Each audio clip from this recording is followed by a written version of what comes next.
இசைவாதில் வென்ற படலம். வரகுண பாண்டியனுக்கு பிறகு அவரது மகன் ராஜராஜன் ஆட்சி பொறுப்பை ஏற்றாரு. அவருக்கு பட்டத்து ராணியை தவிர இன்னும் பல மனைவிகள் இருக்காங்க. அதில் அறிவிலும் அழகிலும் பாடும் திறமை கொண்ட மனைவி ஒருத்தங்க இருந்தாங்க. அவங்க பேச்சை அரசர் தட்டுறதே இல்லை. ஒரு சமயம் ராஜராஜனின் மனைவி கோயிலுக்கு போகிறாங்க. அந்த சமயம் பானபத்திரரின் மனைவி யாழ் மீட்டி கோவிலில் பாடிட்டு இருக்காங்க. பானபத்திரர் இறந்ததுக்கப்புறம் அவங்க தான் கோவிலில் பாடுறாங்க. அவங்களுடைய இசையை மக்கள் ரொம்ப ரசித்து போற்றி, இவ்வளவு திறமையாக இருந்தும் அவங்க கர்வம் இல்லாமல் இருக்காங்க அப்படின்னு பாராட்டி புகழ்ந்தாங்க. அதை கண்ட உடனே பொறாமை கொண்ட ராஜராஜனின் மனைவி, நான் இவ்வளவு அழகாக இருக்கிறேன், இசை பாடுவதில் திறமை உடையவளாக இருக்கிறேன், ஆனாலும் அரசர் என் பேச்சை கேட்டு நடப்பவராக இருந்தும் மக்கள் அனைவரும் என்னை மதிக்காமல் கேவலம் வயிற்றுப்பிழப்புக்காக கோவிலில் பாடும் பானபத்திரின் மனைவியை தான் மதிக்கிறாங்க அப்படின்னு அரசர்கிட்ட தன் கோபத்தை வெளிப்படுத்துறாங்க.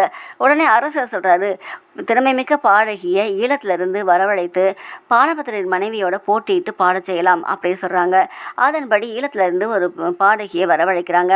அந்த பாடகியும் கொஞ்சம் கர்வமுடையவளாக இருக்காங்க.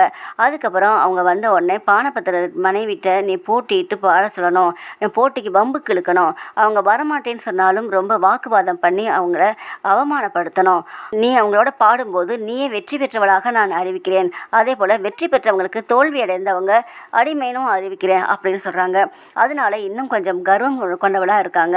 அப்புறம் பானபத்திரர் மனைவி சபைக்கு வராங்க. அவங்க ரொம்ப அடக்கத்தோட பணிந்து சபையோரிட வணங்கி அமர்ந்தாங்க.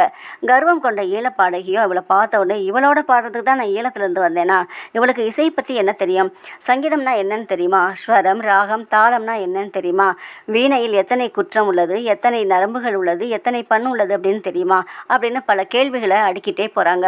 அதை கேட்ட உடனே பானபத்திரர் மனைவி சொல்கிறாங்க, இசைவாதில் வென்றிடத்தான் நான் வந்தேன், உனது வாக்குவாதத்தில் வென்றிட வரவில்லை, உனது திறமையை இசையில் காட்டு அப்படின்னு சொல்கிறாங்க. அதை கேட்ட உடனே ஈழத்து பாடகி, உன்னை சோதித்தேன், ஏன்னா 2 பேரும் சமமாக இருந்தால் தான் போட்டியிட முடியும், அதனால தான் உன்னை சோதிச்சேன்னு சொல்கிறாங்க. அவங்களுடைய பேச்சுவார்த்தை அப்புறம் சண்டையில் போய் முடியுது. சண்டையை தடுத்துட்டு அரசர் நிகழ்ச்சியை தொடக்கி வைக்கிறாங்க. முதல்ல ஈழத்து பாடகிக்கு தான் வாய்ப்பு கொடுக்குறாங்க. அவள் பாடும்போது மக்கள் யாருமே அசையாமல் அப்படியே இருக்காங்க. அவருடைய பாடல் யாருக்குமே பிடிக்கல. அடுத்ததாக பானபத்திரரின் மனைவி பாடுறாங்க. ஆஹா ஓஹோ அப்படின்னு தலையசைச்சு தாளம் போட்டு, இதுவல்லவோ தேவகானம் அப்படின்னு சொல்லிட்டு சத்தம் போடுறாங்க. அரசர் தனது மனைவிக்காக இவரது பாட்டை விரும்பாத மாதிரி நடிக்கிறாங்க. அதுக்கப்புறம் ஈழத்து பாடகி தான் சிறந்தவள் அப்படின்னு சொல்லி அறிவிக்கிறாரு அரசர். மக்கள் அனைவரும் அரசர் மறுப்பு தெரிவித்து எதுவும் பேச முடியாமல் தலை குனிஞ்சு நிற்கிறாங்க. அதை கண்ட உடனே பானபத்திரரின் மனைவி கோபம் கொண்டு, இது சரியான தீர்ப்பல்ல, நியாயமற்ற தீர்ப்பு அப்படின்னு கோபப்படுறாங்க. அதுக்கு அரசர், ஒரு நாளில் தீர்ப்பு சொல்ல முடியாது, நாளைக்கும் இந்த போட்டி நடக்கும், சபை கலையலாம் அப்படின்னு சொல்கிறாங்க.